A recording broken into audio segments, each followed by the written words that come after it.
Happy Friday, everyone. Let's take a little run through our charts here. It is 12:37 p.m. Eastern Standard Time, Friday, the 22nd of January, 2021.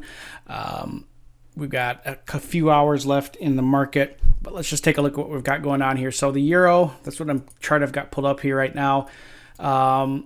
It's trying to establish some kind of continuation move higher. However, this entire structure is very much indicative of what we know as a bear flag. Switching on over to the hourly chart, bear flag is a rectangular pattern. It's in an upwards channel, and sometimes it's easier just to draw that channel. There it is.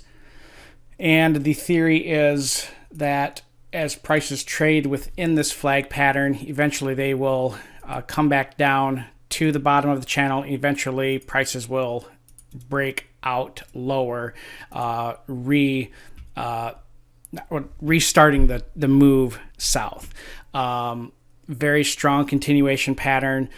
It looks as if we've met the top of this current swing, and the short, if you're looking for a short idea, probably not a good idea on a Friday, but certainly the trend and this pattern are still appropriate going into Monday at 121.12.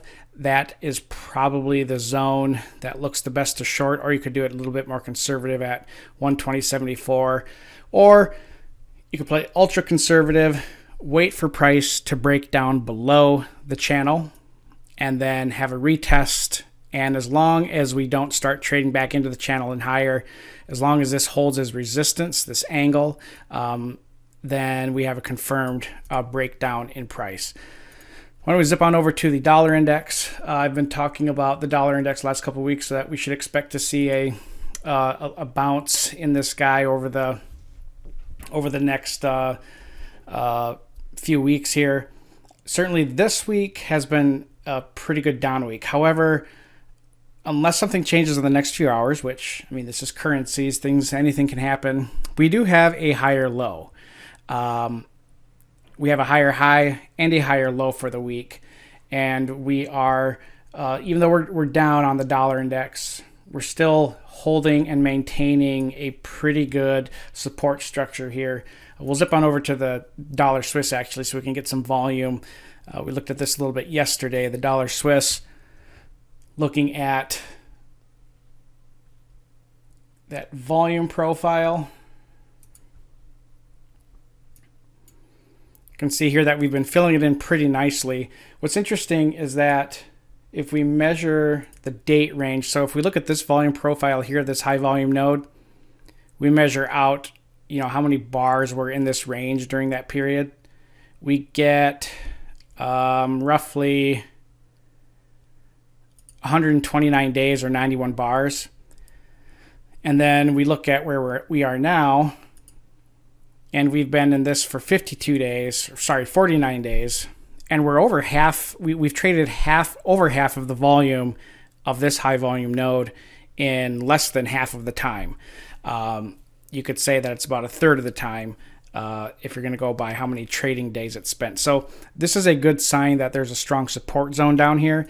Additionally, look at the structure. Just call your attention to it again. We looked at this yesterday, that head and shoulders structure is inside here. The inverse head and shoulders pattern, that is still there and active and relevant, and it's actually forming a pretty symmetrical textbook looking head and shoulders pattern, so be aware of that.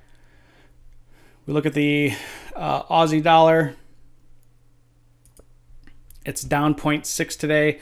It has a bear flag. I mean, it has a bull flag pattern on it, meaning we would expect to continue higher. However, we see a pretty good amount of participation up here, and this is either forming a resistance zone to push us back south to fill in a little bit of the trading that happened between 73 and 77, or we're just establishing a new floor price for another expansion.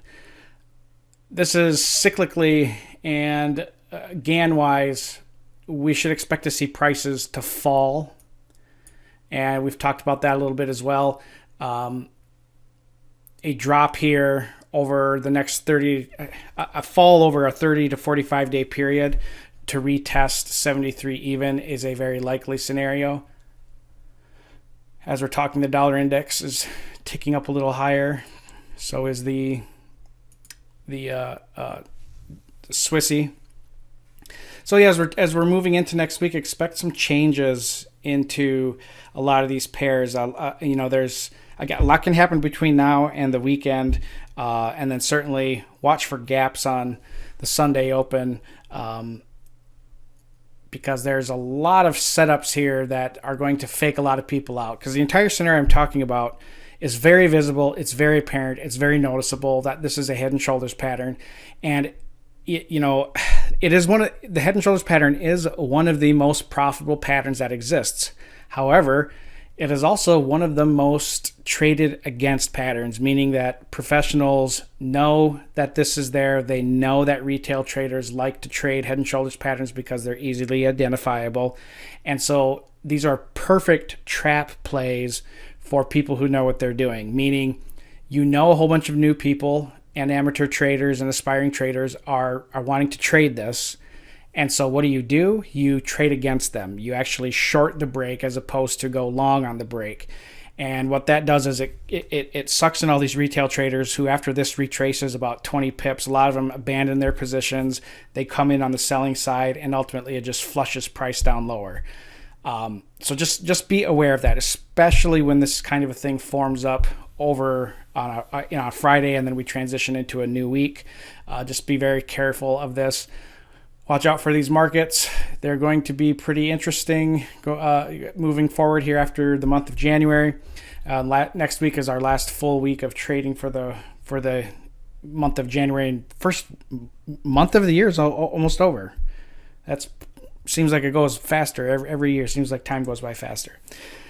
Thanks for all your attention this week, and from all of us here at Exchange Rates UK TV, please don't forget to subscribe and like, and I look forward to speaking with you all next week.